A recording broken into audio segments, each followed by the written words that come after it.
Speaker, I'm excited that we are at a point of convergence now in this House, that all 275 of us are in support of this bill. Because from the onset, it had been a Herculean task when we were putting together the bill. Originally, we had 4 members on the NDC side and 4 members on the MPP side. But let me use this opportunity to celebrate my brother, the Deputy Minister for Education, Honorable John Intim Fojo, who remains the sole person from the majority side who joined us to sponsor the bill. Mr. Speaker, my submission would stand, my submission would anchor on 4 legs: traditional, scientific, legal, and religious. Mr. Speaker, Ghana is a culturally rich nation. We have 70 ethnic groups and 80 languages. We have 242 traditional areas that are recognized by the National House of Chiefs. Mr. Speaker, we throw an open challenge to proponents outside of this House, since there's no proponents in this House, of LGBTQ rights, to show us one Ghanaian traditional language or one Ghanaian traditional area that accepts and supports homosexuality. Language is an identifier of an ethnic group. And when you take all the 70 Ghanaian languages, over 70 Ghanaian languages, each one of them has words for things that are natural to the people. Things that are alien, they don't have words for them, they have descriptions for them. So when people say that the white man brought us Christianity, for example, it's incorrect, because when you take our local languages, we have names for the Supreme Being and names for lesser deities. In Akan, we have Odumankuma Nyankupon, who is the Supreme Being, who the Hebrews call Yahweh. Or in Ghana, we have Akan Anyumo. So God is not a new construct to our language. But when you take things like computer, which are new things to our language, we call it Abefu Efidie Enchi. It's a description.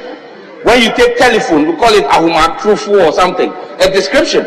And when you take homosexuals, we call them Kodo Besia, Kodo Aoya Ninyama Tise Besia. It is a description, simply because it is alien to our language. And so when it comes to tradition and our culture, these are alien to our culture.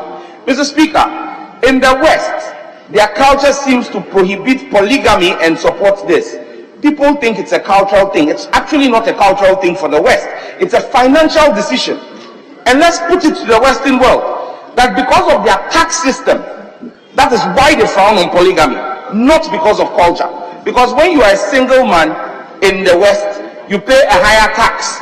Once you get married to your spouse, your household tax reduces your individual tax liability. So then imagine if they allowed one man to have 4 wives. He will pay less tax to their exchequer. It is about money for the West. That is why they have criminalized polygamy. It's not about culture.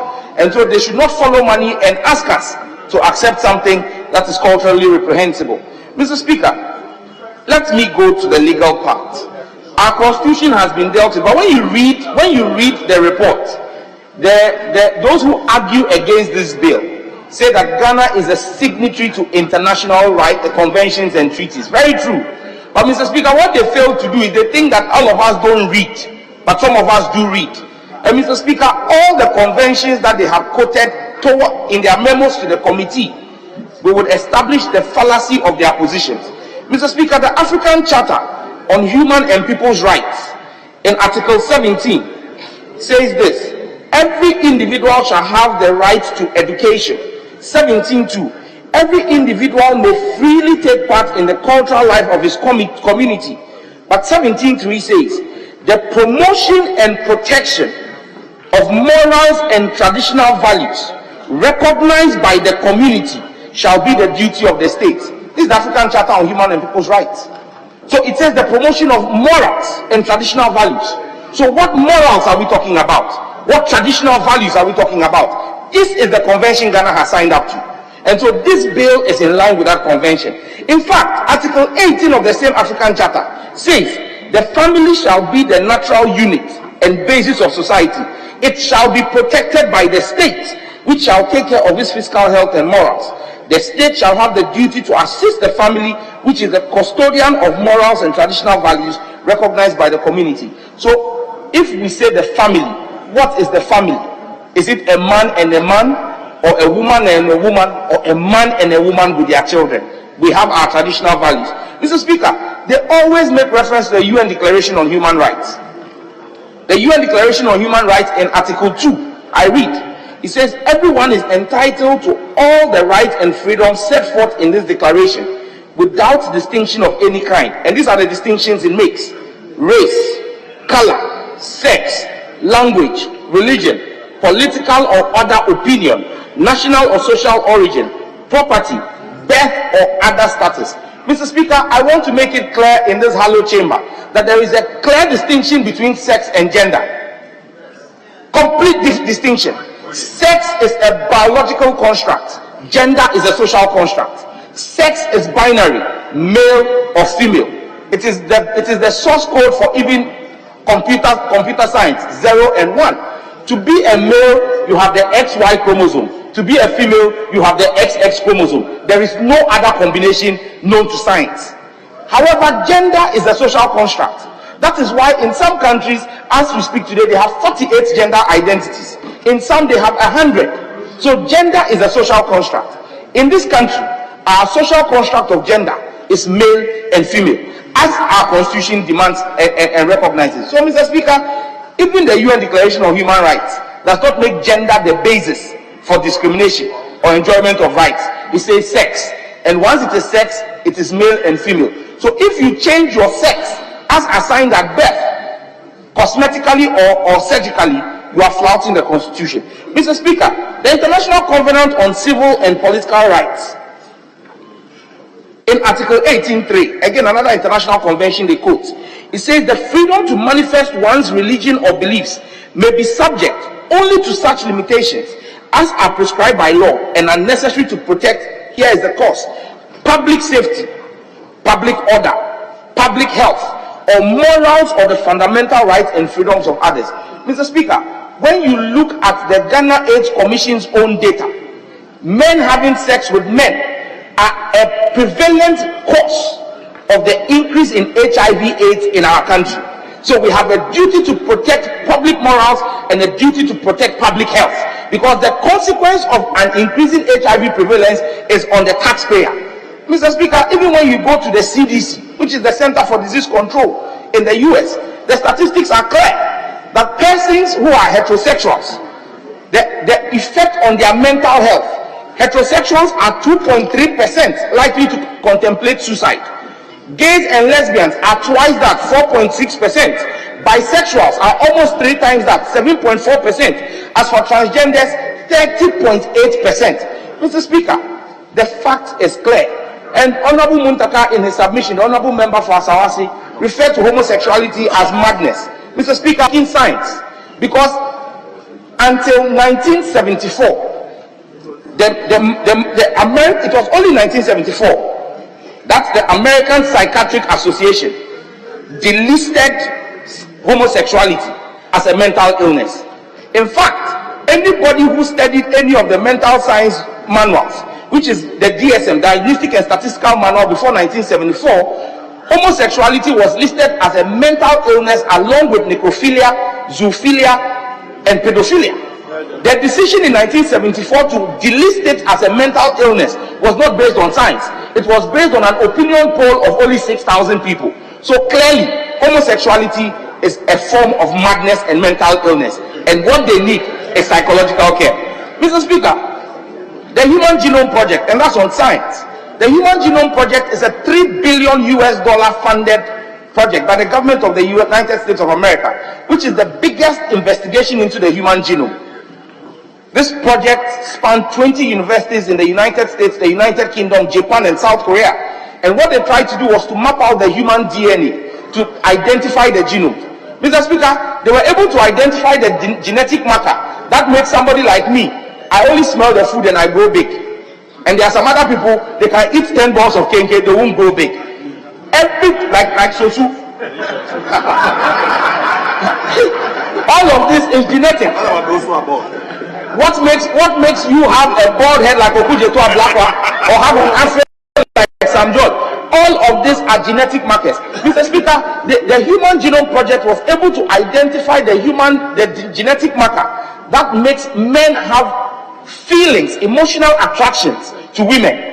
It was able to identify the genetic marker that makes women attracted to men.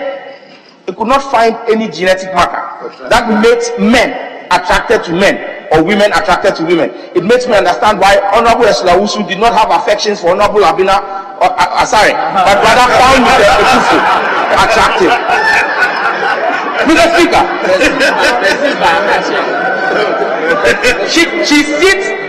she even sits next to the handsome Mr. Atachia, Honorable Atachia, because it is a genetic thing. Mr. Speaker, let us serve notice, Mr. Speaker, that Honorable Ahia, for his submission, said in 50 years there will be migration. Well, he doesn't need to wait 50 years. It's happening today. It says they will be extinct. In fact, extinction comes when they lack people. Currently, most of the Western countries are attracting our finest brains here and offering migration programs to bring people in there because their workforce has been depleted. They have an overage population.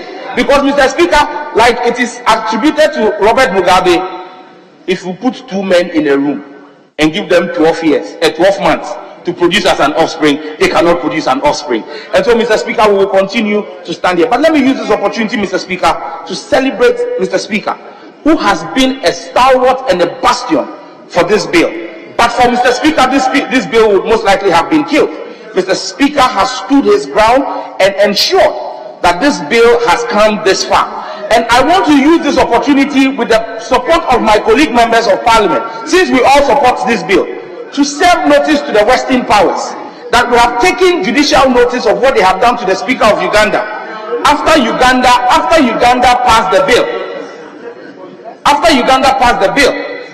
the sanctions on the Speaker of Uganda's Parliament and on the sponsors of those bills, we will serve notice as well that if they replicate same with our Speaker and members of Parliament, we will also take action against their business interests in our country, because they serve in this country and make money from here and take back home. They cannot hold us to ransom. And like has been asked on this floor, Mr. Speaker, why is it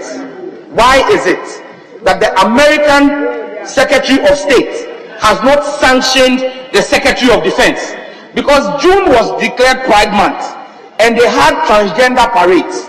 The U.S. Secretary of Defense blocked and stopped a transgender parade on a U.S. Air Force base because he said the U.S. Pentagon, which is their defense headquarters, would not support such activity. Governor DeSantis has passed legislation against open transgender parades in Florida. Why have they not taken on their own citizens? In fact, in 2022 alone, there were 433 actions in State House of Legislatures across the United States, banning and clamping down on homosexuality. The Supreme Court of the United States, SCOTUS, just last week, passed a landmark judgment enforcing the rights of American citizens to refuse to offer services to people on the basis of their faith and because they were LGBTQ. Mr. Speaker, it shows you that even America has realized the error of their judgment and are walking back their steps. Italy in June designated June also as Family Protection Month to counter the Pride Month. Maybe that's something Ghana should begin to consider, that we make June a family values month to celebrate the Ghanaian family value. But Mr. Speaker, in wrapping up, Mr. Speaker, I just want to state that the dangers of homosexuality are great. Persons who are homosexuals or transgenders, per statistics from the CDC, have at least 6 times higher rates of obesity, substance abuse, and suicidal thoughts than heterosexual people. This has a consequence for our health bill as a country and public health, and we cannot turn a blind eye to this. I want to